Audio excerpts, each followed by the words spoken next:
नमस्कार मंडळी, तुमचं आपलं मराठी यूट्यूब चॅनलवर स्वागत आहे. आज समुद्रात चाललो आहे वॉटर स्पोर्ट्सचे सगळे राईड करायला. मी आहे, रोहन आहे, रिदान आहे आणि सोहम येतो आहे. आज पाऊस पडतो आहे, कालपर्यंत नव्हता, आज पडायला लागला.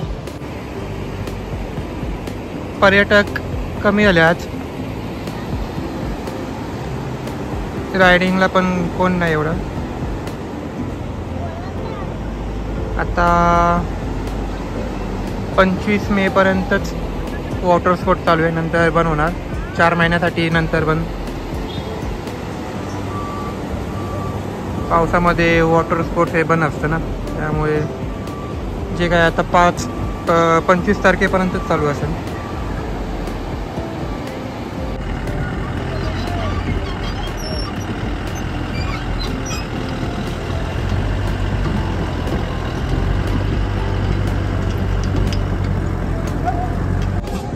आता सगळ्या बोटी वरती उचलतात, कारण की फक्त आता 5 दिवस आहेत आणि आता पाऊसही पडायला लागला आहे. त्यामुळे जे राईड्स आहेत ते आता वरती घेऊन ठेवणार त्या बोटी सगळ्या. नंतर 4 महिन्यानंतर ऑक्टोबरमध्ये परत चालू करतील. विधानला लाईफ जॅकेट घालतात सेफ्टीसाठी.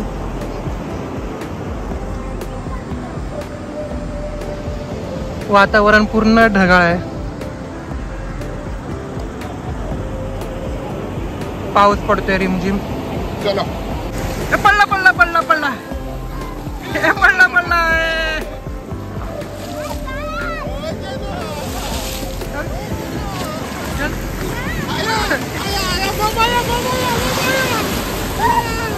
पडला पडला पडला.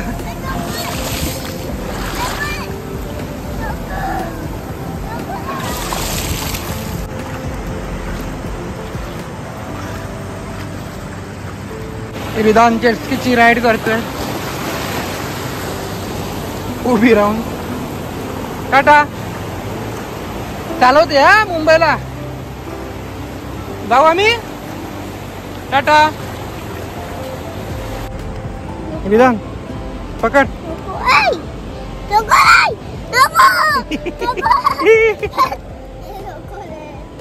समुद्रात जाऊन आलोय, आता राईड करायची आहे. सोम आलाय, 5 मिनिटात येतो. 5 मिनिटं म्हणजे अर्धा तास झाला. तो एक मोठा काम करत होता.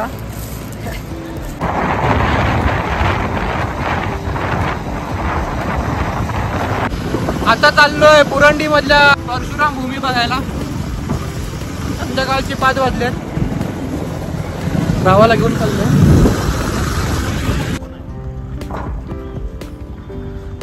दापोली पासून 11 किलोमीटर बुरंडी या गावात हे परशुरामची मूर्ती स्थापित केली.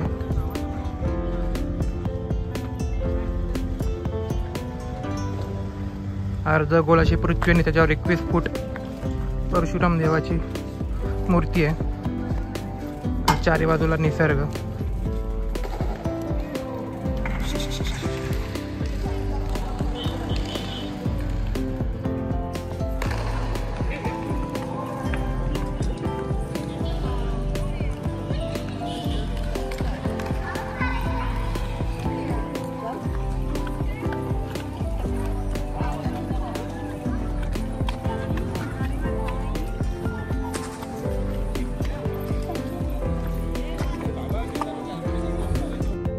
सोलापूर येथील श्री ज्ञानेश्वर शिवाजी गाजुले यांनी 16/6/2010 रोजी ही मूर्ती स्थापन केली.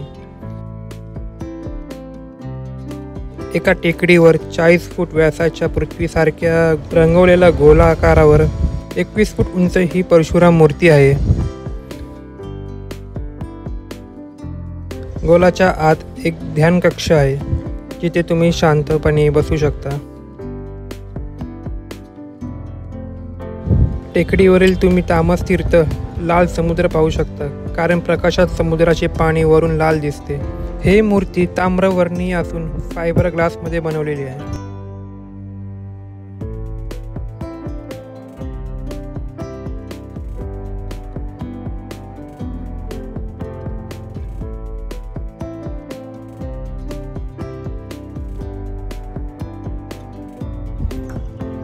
हा संपूर्ण चारी बाजूने वेढलेला निसर्ग आहे. समोर आहे तो समुद्र, हे डोंगर, आणि इकडे पर्यटकांची गर्दी आहे पूर्ण.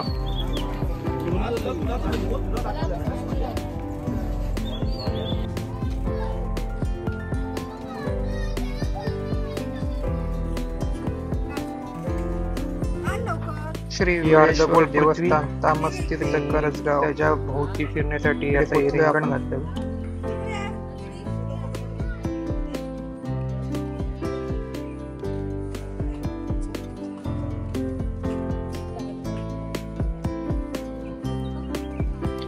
जी अर्धगोल पृथ्वी आहे त्याच्या आतमध्ये एकही काम नाही आहे, कुठलाही असा आधार नाही आहे.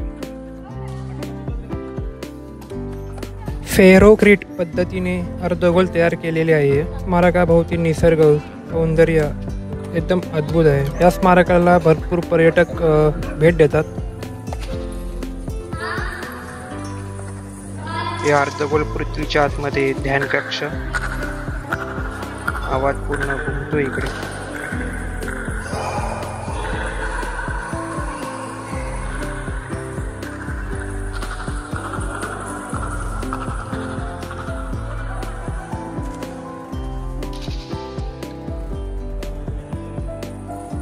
ही छोटी मूर्ती आहे.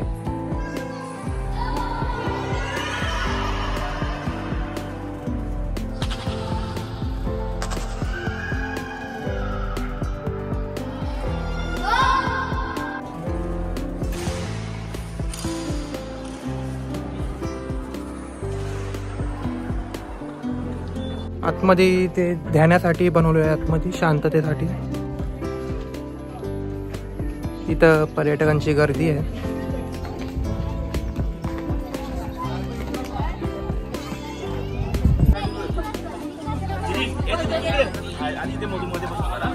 या कोकमाच्या झाडावर पूर्ण कोकम भरलेले आहेत सगळं. या ठिकाणाला भेट देण्यासाठी पर्यटकांची गर्दी आहे. परशुराम भूमी, जे देव आहेत परशुराम, विष्णूचे 6वे अवतार. 2010 साली हे चालू केलंय.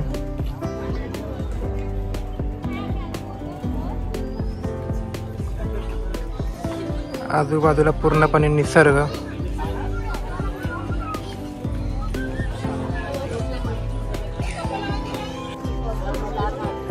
या ठिकाणाला नक्की तुम्ही भेट द्या.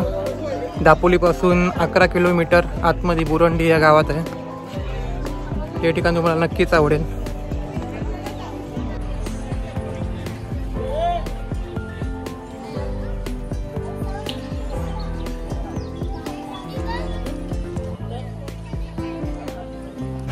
आता इकडून चाललो आहे वेळेश्वर मंदिराकडे.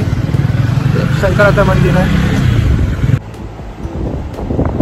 वेळेश्वर मंदिराकडे जाताना हा सुंदर असा नजारा बघायला भेटतो. तर आम्ही इकडे थांबून तामस तीर्थवरून हा दिसणारा सुंदर असा दृश्य कोकणातला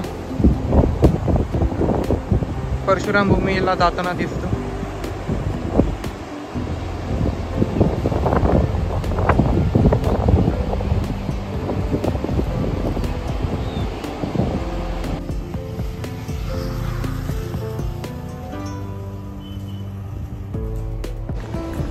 आता वेळेश्वर मंदिरात जवळ आलोय. पुरातन मंदिर आहे, शंकराचं मंदिर.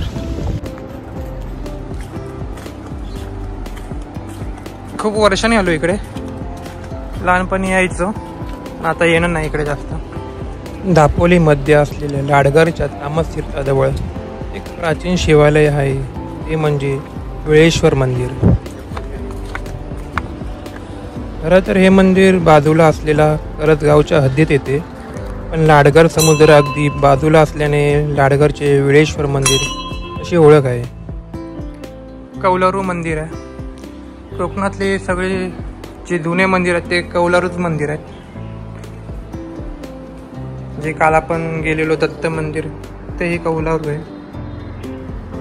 हे मंदिर अतिशय म्हणजे प्राचीन आहे. या मंदिराची ज्योत चांगले उंच, विस्तीर्ण आणि भक्कम काळ्या दगडाचे आहे.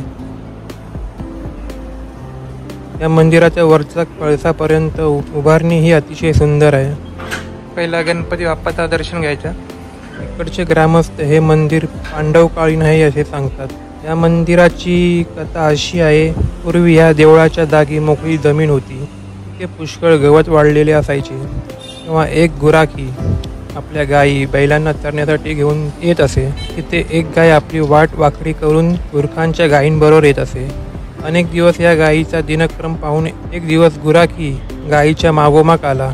गुराख्याने पाहिले की ही गाय दररोज येऊन रानात असलेल्या शिवलिंगावर दुधाचे अभिषेक करते आणि समोर लाडगरच्या समुद्रात असलेल्या पाषाणामागे निघून जाते. मग ही गोष्ट त्याने तिथे असलेल्या गायीच्या मालकास सांगितली आणि म्हटलं, तुमची गाय रोज वाट वाकडी करून माझ्या गायींबरोबर चरायला येते, म्हणून तुम्ही मला याबद्दल मोबदला द्यायला हवा. यावर त्या व्यक्तीने शेरभर लाया गुराखाच्या घोंगडीत ओतल्या.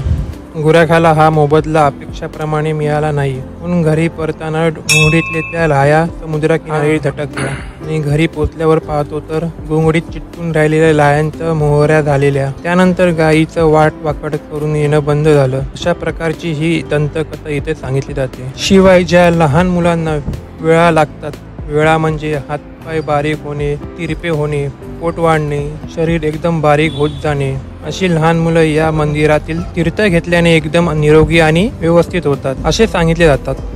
वेळा घालवतो म्हणून वेळेश्वर असेही म्हणण्यात. 1885 पासून या मंदिराला पेशवांची सनत येते निरंकार चालणारी आहे. तिची मामलेदार कचेरीत तशी नोंद आहे. अजूनही बरेच ऐतिहासिक धागे या मंदिराशी जोडले.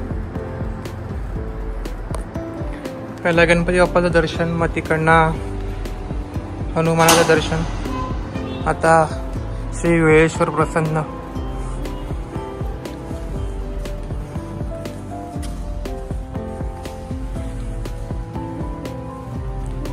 जास्त करून हे मंदिर कोणाला माहीत नाही, त्यामुळे इकडे जास्त वर्दळ नाही, पर्यटक नाहीत.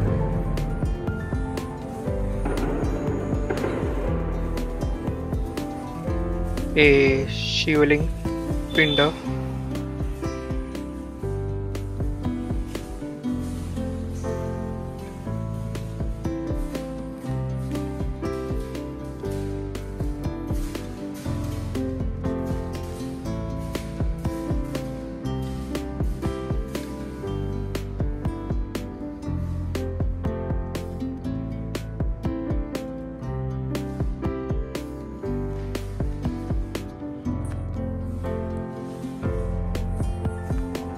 हे मंदिर प्राचीन आणि कोणाला जास्त माहीत नाही, त्यामुळे इकडे शांतता एकदम शांतपणे दर्शन झालं.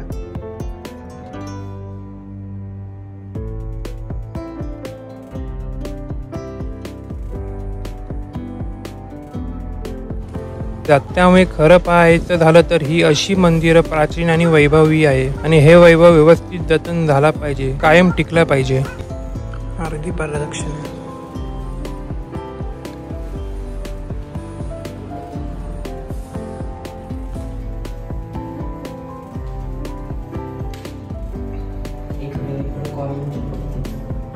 आपल्याकडे नाही.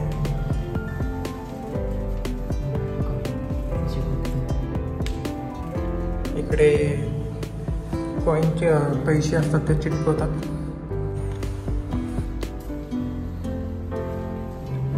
शिवलिंगाची पिंडाची कधी पूर्ण प्रदक्षिणा घालायची नसते, अर्धीच घालायची असते. तर आम्ही पण आता अर्ध प्रदक्षिणा घालून परत मागे जातोय. शंकराच्या मंदिरात अर्धी प्रदक्षिणा घालतात, पूर्ण घालत. आम्ही परत रिटर्न आलो तिकडून. शांतता आणि थंडावा इकडे.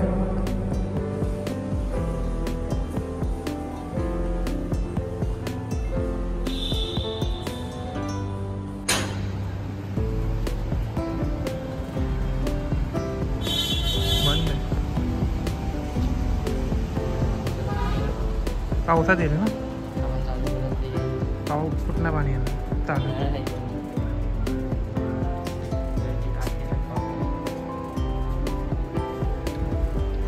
गाईच्या तोंडातनं पाणी येतं, बंद आहे. हा पूर्ण परिसर आहे वेळेश्वर मंदिराचा.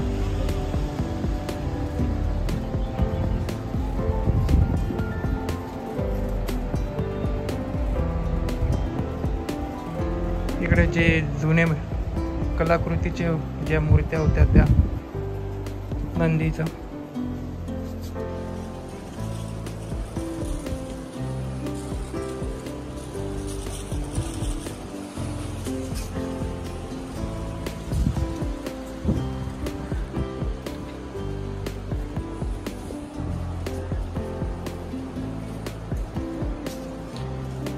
नंदीदेव.